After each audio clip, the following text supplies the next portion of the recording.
পূৰ্বাঞ্চল টাই সাহিত্য সভা যোৰহাট জিলা সমিতিৰ উদ্যোগত পিৰাকটা আঞ্চলিক টাই সাহিত্য সভা আৰু সদৌ অসম টাই আহোম ছাত্ৰ সন্থা চমুকৈ আটাচু পিৰাকটা আঞ্চলিকৰ সহযোগত লাচিত দিৱস উদযাপন কৰা হয়। পিৰাকটাস্থিত জনকল্যাণ যুৱ সংঘৰ প্ৰেক্ষাগৃহৰ প্ৰাংগণত অনুষ্ঠিত সভা পতাকা উত্তোলনকে ধৰি বিভিন্ন কাৰ্যসূচীৰ লগতে দুপৰীয়া এখনি মুকলি সভা অনুষ্ঠিত হয়।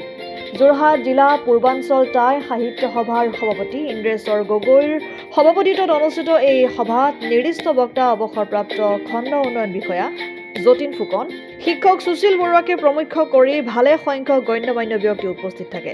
লগতে উক্ত অনুষ্ঠানত অঞ্চলৰ ছাত্ৰ-ছাত্ৰীসকলে বিভিন্ন জনগোষ্ঠীয় নৃত্য গীতৰ সাংস্কৃতিক অনুষ্ঠান অনুষ্ঠিত কৰি সকলোকে আপ্লুত কৰি তোলে। লগতে অসমীয়া জাতিৰ শৌৰ্য বীৰ্যৰ প্ৰতীক বীৰ লাচিতৰ কীৰ্তিক সকলোৱে স্মৰণ কৰে।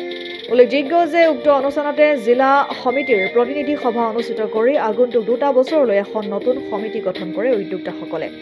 পূৰ্বাঞ্চল টাই সাহিত্য সভা পিৰাকটা আঞ্চলিকৰ উদ্যোগত আমাৰ যোৰহাট জিলা পূৰ্বাঞ্চল টাই সাহিত্য সভাৰ উদ্যোগত আমি আজি এই পিৰাকটা জনকল্যাণ যুৱ সংঘৰ প্ৰাংগণত লাচিত দিৱস ভাগি উদযাপন কৰোঁ। আৰু আমাৰ ইয়াতে আজি আমাৰ যোৰহাট জিলাৰ পূৰ্বাঞ্চল টাই সাহিত্য সভাৰ পুৰণা কমিটিখন ভংগ হয় আৰু নতুনকৈ আমাৰ ইয়াতে সমিতিখন গঠন হয়।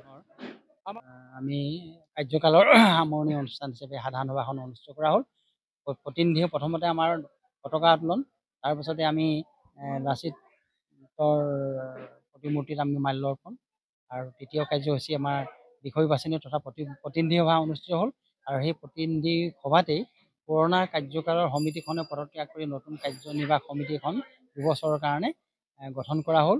আৰু তাৰ পাছতে আমি এই মুকলি সভাখন আলোচনা কৰিছিলোঁ। আমি স্মাৰক বক্তৃতাৰ অনুষ্ঠান হিচাপে যথেষ্ট আমাৰ সফল হৈছোঁ। আমাৰ ইতিমধ্যে ইয়াত টাই সাহিত্য সভাৰ উদ্যোগতে এতিয়া টাই নৃত্য, আমাৰ জনগোষ্ঠীয় টাই নৃত্য ইয়াত আমাৰ প্ৰশিক্ষণ হৈছিলে 5 দিনীয়া কাৰ্যসূচীৰে, আৰু সেই নৃত্যটো ইয়াত প্ৰদৰ্শন হ'ল।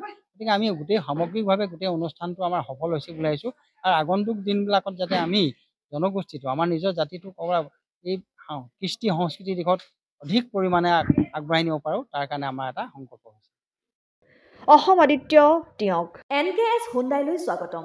নৰ্থ ইষ্টৰ প্ৰথম GDSI 2.0 ফিচাৰ্ছ ডিলাৰ হৈছে NKS হুণ্ডাই। অত্যাধুনিক সা সুবিধাৰে তৈয়াৰী মষ্ট আপডেটেড হুণ্ডাই ডিলাৰ এতিয়া ডিব্ৰুগড়ত। আমাৰ NKS হুণ্ডাই ডিলাৰত open sales consulted room, customer ৰুমৰ লগতে পুৰণি গাড়ীৰ এক্সচেঞ্জ ফেচিলিটিও ৰখা হৈছে।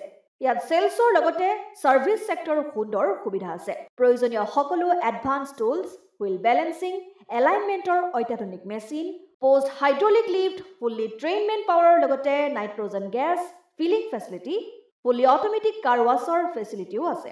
লগতে NKS হুণ্ডাই ডিলাৰে কাষ্টমাৰসকলৰ সুবিধাৰ্থে মোবাইল ছাৰ্ভিচ ভেনৰো ব্যৱস্থা ৰাখিছে, য'ত হাইড্ৰলিক লিফ্ট, ৱাশ্বিং facility, wheel balancing, tyre pressure check কৰাৰ লগতে বহুখিনি সুবিধাই উপলব্ধ আছে। NKS হুণ্ডাইলৈ আহক আৰু সুবিধাসমূহ গ্ৰহণ কৰক।